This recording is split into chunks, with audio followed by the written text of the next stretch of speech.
शनिवार का दिन शनिदेव की पूजा के लिए है। इस दिन शनि देव की पूजा करने से वे प्रसन्न होते हैं और भक्तों के कष्ट दूर करते हैं। जिनकी कुंडली में शनि दोष शनि की साढ़ेसाती या ढैया होती है, उनको शनिवार का व्रत करना चाहिए और शनिवार व्रत कथा पढ़नी चाहिए। शनि देव के इस कथा का श्रवण करने से सभी कष्ट दूर हो जाते हैं और शनि देव की कृपा प्राप्त होती है। नमस्कार दोस्तों, स्वागत है आप सभी का हमारे इस चैनल द भक्ति इरा पर। आइए जानते हैं शनि देव की इस कथा के बारे में। एक समय की बात है, सभी ग्रहों में सर्वश्रेष्ठ होने को लेकर विवाद हो गया। वे सभी ग्रह सूर्य, चंद्र, मंगल, बुध, गुरु, शुक्र, शनि, राहु और केतु इंद्र देव के पास गए। वे भी निर्णय करने में असमर्थ थे, तो उन्होंने सभी ग्रहों को पृथ्वी पर राजा विक्रमादित्य के पास भेज दिया, क्योंकि वे एक न्यायप्रिय राजा थे। सभी ग्रह राजा विक्रमादित्य के पास पहुंचे और अपने विवाद के बारे में बताया। राजा विक्रमादित्य ने सोच विचार के बाद 9 धातु स्वर्ण, रजत, कांस्य, पीतल, सीसा, रांगा, जस्ता, अभ्रक और लौह से सिंहासन बनवाया और उनको क्रम से रख दिया। उन्होंने सभी ग्रहों से इस पर बैठने को कहा। साथ ही कहा कि जो सबसे बाद में बैठेगा वह सबसे छोटा ग्रह होगा। लोहे का सिंहासन सबसे अंत में था, जिस वजह से शनि देव सबसे अंत में बैठे। इस वजह से वे नाराज हो गए। उन्होंने राजा विक्रमादित्य से कहा कि तुमने जानबूझकर ऐसा किया है। तुम जानते नहीं हो कि जब शनि की दशा आती है तो वह 2.5 से 7 साल तक होती है। शनि की दशा आने से बड़े व्यक्ति का विनाश हो जाता है। शनि की साढ़ेसाती आई तो राम को वनवास हुआ और रावण पर शनि की महादशा आई तो उसका सर्वनाश हो गया। अब तुम सावधान रहना। कुछ समय बाद राजा विक्रमादित्य पर शनि की महादशा शुरू हो गई।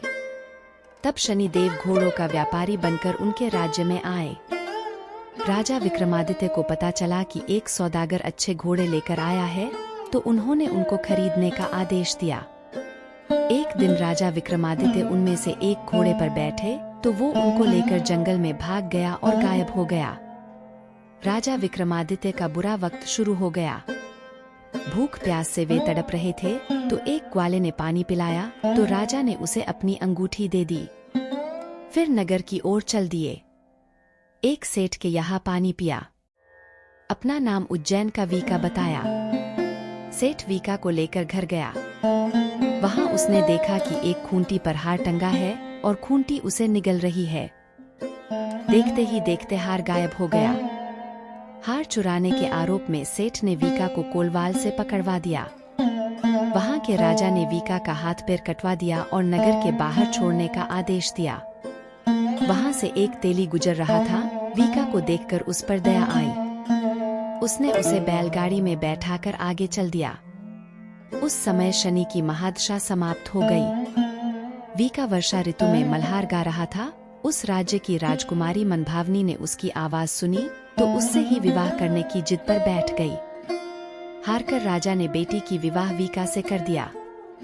एक रात शनि देव ने वीका को स्वप्न में दर्शन दिए और कहा कि तुमने मुझे छोटा कहने का परिणाम देख लिया।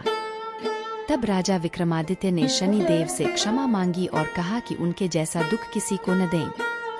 तब शनि देव ने कहा कि जो उनकी कथा का श्रवण करेगा और व्रत रहेगा, उसे शनि दशा में कोई दुख नहीं होगा।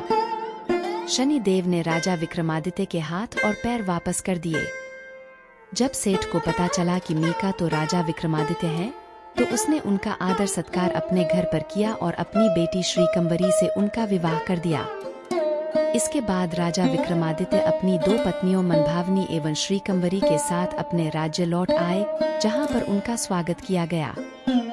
राजा विक्रमादित्य ने कहा कि उन्होंने शनि देव को छोटा बताया था, लेकिन वे तो सर्वश्रेष्ठ हैं।